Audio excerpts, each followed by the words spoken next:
మరి సాక్ష్యం చెప్పమ్మని అన్నారు. మరి నా సాక్ష్యం చెప్పాలంటే నేను ఇలాంటి గ్రంథాలు 4 గ్రంథాలైనా సరిపోవాలి నా సాక్ష్యం, అంత సాక్ష్యం ఉంది నాలో. కానీ చెప్పనాక కొద్దిగానే నేను చెప్తాను. ఎందుకంటే నాకు మరి దేవుడు మరి అయ్యగారి దగ్గరికి వచ్చాక నేను పొందిన దీవెనల కొరకు, ఆశీర్వాదాల కొరకు, మరి అయ్యగారు మరి మామూలుగా మన మధ్యనంటే మనిషిగా తిరుగుతాడు, కానీ ఆయన ఆత్మీయుడు, ఆత్మీయంగానే ఉంటాడు, ఆత్మతోనే నడిపింపడతాడు. అది నాకే తెలుసు. ఆయన్ని ఎప్పుడు కూడా నేను ఏనాడు కూడా నేను పోరాడను. ఆయన రాకపోతే నాకు ఏదో లేనట్టుగానే ఉంటుంది. అంతటి నమ్మకం నాకు మరి అయ్యగారి మీద నాకు కలిగింది. మరి ఇదంతా నేను దృఢంగా విశ్వాసంతో నమ్ముతున్నాను. దేవుని నామమున స్తోత్రాలండి. హల్లెలూయా. మరి అలాగండి నేను మరి వేరే సంఘంలో నేను ఉండేటప్పుడు నేను ఆ సంఘం నుంచి నేను బయటపడాలంటే మరి ఆ సంఘంలో నాకు కొద్ది లోభం నాకు కలిగింది. లోభం కలిగిన వాళ్ళని నేను బయటకు వచ్చేసాను. బయటకు వచ్చేసేటప్పుడు మరి నేను ఎక్కడికి వెళ్ళాలా, ఏం చేయాలా, కానీ నా బిడ్డలు 4 ఎదిగిపోయారు. నా బిడ్డలకు 4 పెళ్ళిళ్ళు చేయాలా, నా బిడ్డలు చదువుకున్నారు.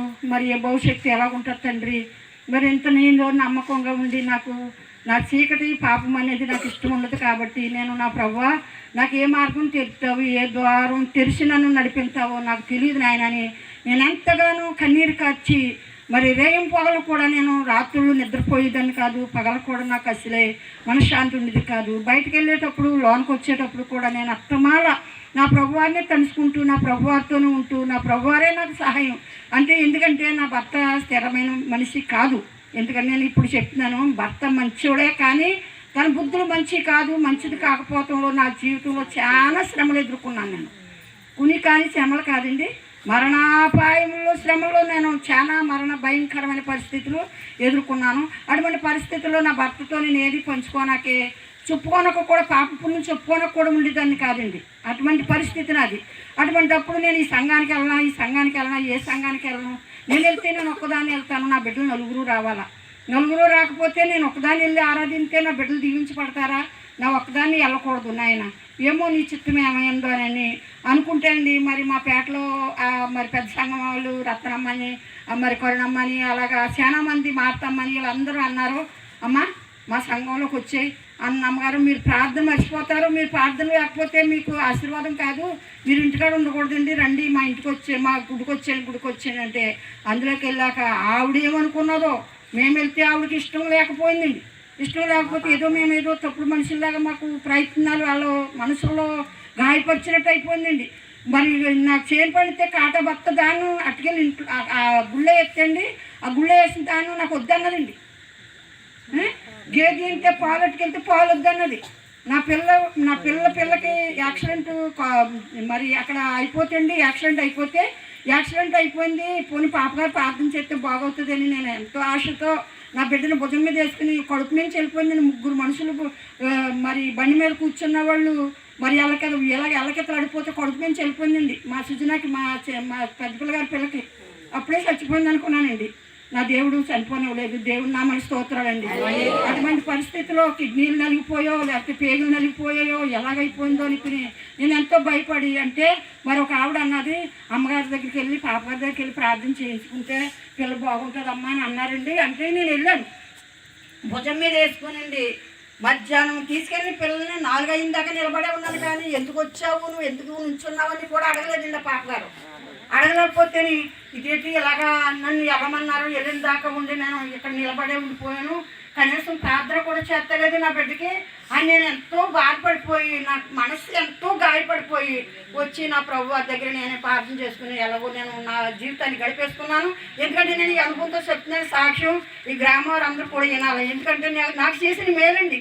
మరి అయ్యగారు వచ్చాక నాకు ఎన్నో అద్భుతాలు నాకు చేశాడు దేవుడు. నేను నమ్ముకున్న నా విశ్వాసాన్ని బట్టి నా ఒక దైవజనులు మంచివారు, ఆత్మీయులు, దేవునిలో బలంగా కొనసాగే మాటలు తొందరగా మాట్లాడతారు. కానీ ఆ మాటలో సత్యం ఉంది. ఏదంటే నేను నమ్మానండి. ఆ మాటలు నమ్మి ఆయన పట్ల నేను ఎప్పుడు ఏనాడు కూడా ఇయ్యాలే కాదు, ఏనాడు కూడా మా పిల్లలైనా ఆ పాస్టర్ గారిని ఏమన్నా మాట్లాడిన పెట్టి ఆ పాస్టర్ గారిని ఏమో అన్న పెట్టి అంటారండి. అన్నేమని నేను ఎవరిని అన్నేమని. ఎందుకంటే నా ఆత్మగా నచ్చింది. నా ఆత్మగా నచ్చితే నాకు నా ఇల్లు నిండా సంతోషం ఉన్నట్టే అండి. అంతగా నా బిడ్డల్ని కూడా ఎదిరించి దైవజనం నేను ఎప్పుడు ఏనాడు కూడా, ఇప్పుడు ఈనాడే కాదు ఏనాడు కూడా నేను అనలేదు. అటువంటి పరిస్థితులు ఆ సంఘాల నుంచి వెళ్తే ఆ సంఘంలో వద్దన్నారండి. సంఘంలోంచి వద్దంటే ఈతలకు వచ్చేస్తాను. నేను ఎంతో యాదన కలిగి కన్నీరు కార్చి, ప్రభువా ఏ మార్గం చెప్తావో, నన్ను ఎక్కడ ఏ మందులో కలుపుతావో, ఎక్కడికి వెళ్తావో అని అంటే మరి గంగవారం మరి పెందుకొస్తే ఆలయానికి వెళ్తే అందులో కూడా నాకు ఇష్టం అవ్వలేదు. అందులో నేను కూడా వచ్చేసాను. మరి అక్కడి నుంచి వచ్చేసాక మరొక వారం మరి చర్చికి వచ్చానండి. మన చర్చికి వచ్చాను. మన చర్చికి వస్తే నేను ఒక్కదానే కూకున్నాను. నా బిడ్డలందరూ కూకోవాలని నాతో చోట ఒక్కరు నేను ఉంటే నాకు నా మనసు తృప్తి కాదు. అందుని బట్టి నేను నా బిడ్డలు ఎవరూ లేరు, నేను ఒక్కదాన్ని ఏమైనా నేను వెళ్ళిపోయాను. మరి ఎంతోమంది ఎన్నో సంఘాలస్తులు వచ్చారు నా కోసం నన్ను రమ్మని, అమ్మా మా గుడికి వచ్చేయండి అని ఎంతమంది వచ్చినట్టు వచ్చారు నా దగ్గరికి. కానీ నేను వెళ్ళలేదండి. వెళ్ళకపోతే మరి నేను అలాగే ప్రభువుని దాన్ని అడిగినప్పుడు మరి అయ్యగారికి మీ గుడికి నేను రానట్లండి, నాకు ఒక్కదాన్ని కాదు, నేను నా ఇంటి వెళ్ళిపోతే నేను రావాలా, నా నలుగురు పిల్లలు రావాలా, నేను రావాలా, నా భర్త రావాలా, అలాగైతే నేను గుడిలోకి వెళ్ళగలుగుతాను. కానండి నేను ఒక్కదాన్ని వచ్చి నేను ఆరాధిస్తే నా బిడ్డలందరూ దొంగలైపోతారు, లోకంలో కలిసిపోతారు. నా బిడ్డలందరికీ లేకుండా నేను ఒక్కదాన్ని రానండి అయ్యగారని ముఖముఖం మీద చెప్పానండి. అయితే అమ్మ మీరు మీ పిల్లలందరూ మారి నా సన్నిధికి వచ్చేదాకా కూడా మీ ఇంటికాడే నేను ప్రార్థన పెడతానన్నారండి.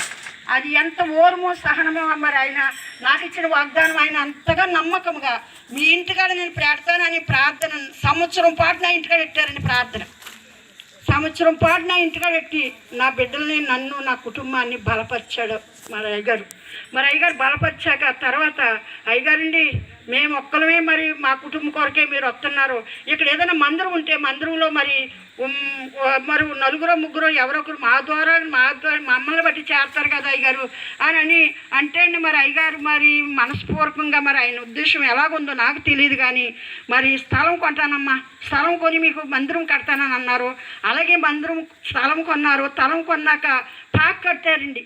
పాక కట్టాక పాకలోని మా ఆయన పేడ తెస్తాం, మట్టి తెస్తాం, నేను అలుగుతూ ఆ మందిరం చుట్టూ చూస్తాం. ఇవన్నీ నాకు మహాభయంకరంగా ఏడు ప్రభువా, నేను ఒక్కదానేనా ఇక్కడ ప్రార్థన చేసేది, నేను ఒక్కదానేనా ఈ గుడి కట్టేసుకునేది, ఈ గుడిలో మేము మా కుటుంబం మేమేనా అని నేను వేదన కలిగి ప్రార్థన చేసినప్పుడు దేవుడు మరి అందరు హృదయాలు తెరిచి నా దేవుడు మరి ఆ సంఘాన్ని మరి కట్టాడు. ఆ సంఘంలో అనేకులు రావడానికి సిద్ధపడ్డారు. కొన్ని విషయముల కోసం మరి ఆ సంఘం కూడా చెదిరిపోయిందండి. నాకు ఇప్పుడు కూడా చాలా బాధ కలుగుతుంది. ఒకరి కోసం వనమంతా చెడిపోయింది అన్నట్లు. కానీ ఒక కోతి వెళ్తే ఆ కోతి తప్పుకుపోతే కోతులు మన్ని చేరనివ్వంట. అలాగే ఒక ఆత్మ కోసం అక్కడ సంఘం అంతా చెదిరిపోయింది. కానీ గొర్రెలు చెదిరిపోయిన గొర్రెలు మరలా చేరాలంటే చేరతాయండి, వేరొక గుళ్ళోకి వెళ్ళిపోయి. ఆ గుళ్ళోకి వెళ్ళిపోయిన వాళ్ళు మరలా రావాలంటే మేము ఎంతో బాధపడుతున్నాం. ఆ బాధపడినా వాళ్ళు వచ్చేవాళ్ళలాగా లేరు. కానీ అయినా ఉన్నవాళ్ళమైనా సంఘం నిండా ఉన్నాం. దేవుని స్తోత్రం, హల్లెలూయా. ఇది ఒక్క సంఘమే కాదండి. సాములవారి చర్చికి వెళ్ళాను. సాములవారి చర్చి నిండా జనం చెమకూర్చాను. దేవుని స్తోత్రం. మరి అలాగే అండి డేవిడ్ పాస్టర్ గారు అయ్యగారి గుళ్ళోకి వెళ్ళాను. నేను ఒక్కదాన్నే ఫస్ట్ని పొందాను. ఆత్మ నేను ఒక్కదాన్నే పొందిండి. ఈనాడు 300 మంది దాకా ఆ సంఘం బలపడ్డది. అంతమంది నేను రక్షించానండి. దేవుడు కృపను బట్టి సువార్త చేసి అనేకుల ఆత్మలు కదిలించి అనేకులతో మాట్లాడి అనేకులకు ప్రార్థన చేసి వాళ్ళ కష్టాలు సుఖాల్లో నేను భర్తని బిడ్డల్ని చూసేదాన్ని కాదండి. నా బాధని అన్నీ ఇంటికాడ మర్చిపోయి సువార్తకి వెళ్ళిపోయినట్లుగా అనేకులకు ప్రార్థన చేసినట్లు. ఎవరో లేరు ఏమనివ్వరంటే వీడికి మొగుడు వద్దు, పిల్లలు వద్దు, సంసారమే వద్దు, దీనికి ఇదంతా తిరుగుతువే అనివ్వరండి. కానీ రోగుల దగ్గరికి వెళ్ళి ప్రార్థన చేస్తుంటే ఆ రోగుని కూడా నాకు భర్త కింద కట్టారు. తిరుగుతుంది, అత్తమాల వాళ్ళకి వెళ్తుంది, వాళ్ళతోనే ఉంటుంది. ఇది ఎంతో స్వార్థపూర్వకమైన మాటలు చూడండి. మన దేవుడిని నమ్మితే అనేక మాటలు మన మీద పడతాయి, అనేక శోధనలు మన కోసం వస్తాయి, అనేక చెడ్డ మాటలల్లో మనకి అనిపించానన్నాడు దేవుడు ఖచ్చితంగానే అన్నాడు కదండి. వాక్యంలో ఉన్నది కదా, నా నిమిత్తము నువ్వు నిందలు అపనిందలు నానా రకాల చెడ్డ మాటలల్లో పడినప్పుడల్లా నువ్వు ధన్యురాలు అన్నాడు దేవుడు. అటువంటి నిందలన్నీ నేను భరించానండి. పరిశుద్ధాత్మను దూషించారు, ఆత్మను దూషించారు, నన్ను దూషించారు, నన్ను చెడ్డగా ప్రవర్తించినట్లుగా చేశారు. కానీ నా దేవుడు మరి అది అందరూ దూషించినా కానీ నా దేవుడు నన్ను దూషించలేదు. నన్ను ప్రేమించిన నా దైవజనుడు కూడా నన్ను ఎప్పుడు ఏమనలేదండి. దేవుని నామన స్తోత్రాలండి. నా బిడ్డలు అనగా నేను అనగా నా కుటుంబం అనగా అయ్యగారికి అంతే ఎంతో ప్రాణము. అయ్యగారు ఒక్క క్షణము మా ఇంటికి రాకపోతే నాకేదో పోనట్టుగానే ఉంటుంది. ఎందుకంటే నువ్వు దైవజనులు అన్నవమ్మా, నువ్వు దైవజనులు అనరు, మీరు దైవజనులు ఏమనవమ్మ నువ్వు అని అంటారు. అది అనకూడదండి. అసలేండి చిన్నోడైనా పెద్దోడైనా దైవజనుడే. ఎందుకంటే ఆయన దేవుడు ఏర్పరచుకున్నాడు కాబట్టి దైవజనుడు. మరి నన్ను ఏర్పరచుకున్నాడండి. ఎందుకంటే అమ్మ ఈ పుట్టుడిత్తనాలు అటుకెళ్ళి జల్లే అన్నాడు. జల్లి అంటే నేను జల్దామని వెళ్ళానండి. అవి ముళ్ళ తొప్పలు, డొంకలు, మెట్ట, రాళ్ళు కింద ఉన్నాయి. ఇవి ఎక్కడ జల్లండి బాబు, ఇవి ఏం జల్లని అని అడిగితే అది జల్లమ్మా, అయ్యే ములిసిపోతాయి, అవన్నీ సాగైపోతాయి అన్నాడు. ఆయన చెప్పిన మాట వినలేదు. మరలా ఎత్తైన స్థలంలో తీసుకెళ్ళి నన్ను నిలబెట్టి, అమ్మా నువ్వు నా తండ్రి, నాకు ఒక్కడే కొడుకు దూరాన్ని ఉన్నాడు, ఆ కొడుకు వచ్చేదాకా నాకు ఎందుకు కూలుకుండమన్నాడు. ఉండలేదండి. మరొకసారి బండను చీల్చి నేను పాత్రలు తీస్తుంటే ఆయన ఏమన్నాడు, అమ్మ నా పాత్ర కడిగేదానిగా ఉండన్నాడు. ఎన్నో వాగ్దానాలు నాకు ఇచ్చాడు, ఎంతో తలంతి నాకు ఇచ్చాడు, ఎంతో దైవశక్తి నాకు ఇచ్చాడు. కానీ అవన్నీ కూడా నా బిడ్డల కోసం, నా భర్త కోసం, కేవలం నా పెద్ద కుమార్తె కోసం నేను కూడా కుంగిపోయానండి. పరిస్థితులు మారిపోయినప్పుడు నా బిడ్డ కోసమే వేదన పడి ఎంతో కన్నీరు కార్చి నా బిడ్డను నేను చూడగలుగుతాను, నా బిడ్డను నేను బిడ్డలాగా నేను చూసి ఆ బిడ్డను చూసి నేను ఆనందించగలుగుతానని నేను ఎంతో వేదన పడినప్పుడు నా బిడ్డను మామూలుగా మరి ఆ ప్రార్థన చేసి మానసిక హాస్పిటల్లో ఎన్నో రూపాయలు నేను ఖర్చు పెట్టినప్పుడు ఆ రూపాయల ద్వారా కూడా నా బిడ్డకి స్వస్థత కలగలేదండి. ఒకనాడు నేను ప్రార్థన చేసేటప్పుడు ఆ ప్రార్థన వెళ్ళి ఆ బిడ్డ శిరుషు మొదలుకొని చిరుపాదం వరకు ఇంత నొప్పులు అగ్గి నొప్పులు కాల్చేసేయండి. ఆ ఏళ నా బిడ్డ స్వస్థతను ఉండిందండి. దేవుని నామానికి స్తోత్రాలండి. దేవుడి కార్యాలు ఆశ్చర్య కార్యాలు. దేవుడి నామాన్ని నమ్మిన వారు ఎన్నడూ సిగ్గుపడరు. ఎందుకంటే మనం సిగ్గుపడాలా, తప్పు చేస్తే మనం సిగ్గుపడాలా. తప్పు కోసం చేసిన తప్పు ఆయన భరించాడండి. మనం చేసిన బాల్యదినం నుండి చేసిన తప్పులన్నీ దేవుడు భరించాడు. మనం భరించడానికేముందమ్మా? మనుషులు ఏదో చిన్న మాట అంటే కోపం పడిపోతాం, ఇంకో మాట అంటే కోపం పడిపోతాం. అవన్నీ కోపం పడిపోయి మనం ఏమి చేయలేం. కానీ మన కోసం భరించిన యేసయ్య ఉన్నాడు. ఆ యేసయ్యని మనం భరించాలా. మనము ప్రతి క్షణంలోనూ ఇంత కరోనా వ్యాధులన్నీ వచ్చేసాయంటే దేవుడు మనల్ని కాపాడాడంటే దైవకృప కాబట్టే కదా. దైవకృప మాకు తోడుగా ఉంది కాబట్టి ఈ కృతజ్ఞతగా ఈ కూడుకులు ఎట్టుకున్నారంటే ఎంత సంతోషంగా. నాకు ఒంట్లో బాగుంటలేదు, అయినా నాకు ఎన్నో యాక్సిడెంట్లు, 4 మరణాలు నేను మరణించాను. 3 రోజులు కోమాలో పోయాను. ఏటమ్మా గోదావరికి వెళ్ళి ఇంత లోతు దిగిపోయి వచ్చాను. పెద్ద నూతులో పడిపోయి 3 గంటల తిరిగి నన్ను అర్ధరాత్రిగా సకరాత్రిగా లేగదీశారు నన్ను. అయినప్పటికీ నాకు సాగు లేదు. దర్శనం ఇచ్చాడు దేవుడు. ఎవరో తీసుకెళ్ళి నన్ను కాళ్ళ పడితే నీరు పారిపోయింది. 6 నెలలు తేలితే ఆయన ఏమన్నాడు తెలుసమ్మా, అమ్మా ఈవిడిని చచ్చిపోతుందని నేను పడితే మరలా తిరిగి బతికింది, ఈవిడ నన్ను శపించేస్తుందేమని వెళ్ళిపోతున్నాడండి. వెళ్ళిపోతుంటే బాబు నేను శపించే దెయ్యాన్ని కాదు, భూతాన్ని కాదు, నేను మనిషినే. నేను నమ్ముకున్న దేవుడు నువ్వు కూడా నమ్ముకుంటే ఇలాంటి అపాయం కూడా నిన్ను తప్పించాడు బాబు అని అన్నానండి. అటువంటి నమ్మకం దేవుడు నాకు ఇచ్చాడు. మరి నా ఈ దైవజనుల దగ్గరికి వచ్చాక నేను చాలా దీవులు పొందాను. నా పెద్ద కుమారుడు కూడా ఈ ఉద్యోగం లేదని అనుకున్న సమయంలో కూడా దేవుడు నా చిన్న కుమారుడు కూడా అయ్యగారే రక్షణ ఇచ్చారు. అయ్యగారు రక్షణ ఇచ్చాక రాజు ఏమైతే జరుగుతుందో ఈ రాజు నీకు ఉద్యోగం వచ్చేస్తుందయ్యా అని అన్నప్పుడు మరి దేవుడు అప్పటికీ నాకు కూడా ఉద్యోగం ఇచ్చాడు దేవుడు. ఆ దేవుడు నా పట్ల ఎన్నో కార్యాలు దైవజనుల ద్వారానే జరిగించారు. ప్రతి చిన్నదానికి కూడా దైవజనులు లేకపోతే నేను ఏది చేయను. అటువంటి ప్రేమ మరి దైవజనుల కుటుంబం ద్వారా నేను పొందాను. అదే కాకుండా మన సంఘం అంతా కూడా నన్ను ఎంతగానో ప్రేమించారు. ఇది వాస్తవం, సత్యం అండి. మరి ఎవరో ఆ సంఘంలోకి వెళ్తే నా బిడ్డ ఏదో చేశారని నన్ను దూషించేవారు, నా బిడ్డలు దూషించేవారు, వచ్చే దారిలో చచ్చిపోవాలని కూడా శాపాలు ఎట్టేవారు. కానీ దైవజనులు నేను ఈ సంఘానికి వచ్చిన క్షణం నుండి ఈనాటికి కూడా మరి శాపవచనాలు ఏవి కూడా మా కుటుంబానికి కానీ మాకు కానీ మా బిడ్డలకు కానీ రాలేదు. అంతటి నమ్మకమైన దైవజనుల్ని మరి మనం విడిచిపెట్టుకుంటే మరి మనలాంటి వాళ్ళు ఇంకో కొంతమంది వస్తారు దైవజనులు. కానీ దేవుడు మరి ఎటువంటి మంచి సంఘాన్ని దేవుడు ఇస్తాడండి, ఇవ్వడు కదా. అటువంటి మంచి సంఘం మనకు కావాలంటే మనము కూడా అందరం కూడా దేవుని యందు భయభక్తులు కలిగి ఆయన త్రోవలో నడిచి ఆయన యందు భయము భక్తి విశ్వాసం కలిగి ఉంటే ఏది కూడా మనకు కొదువు లేదు.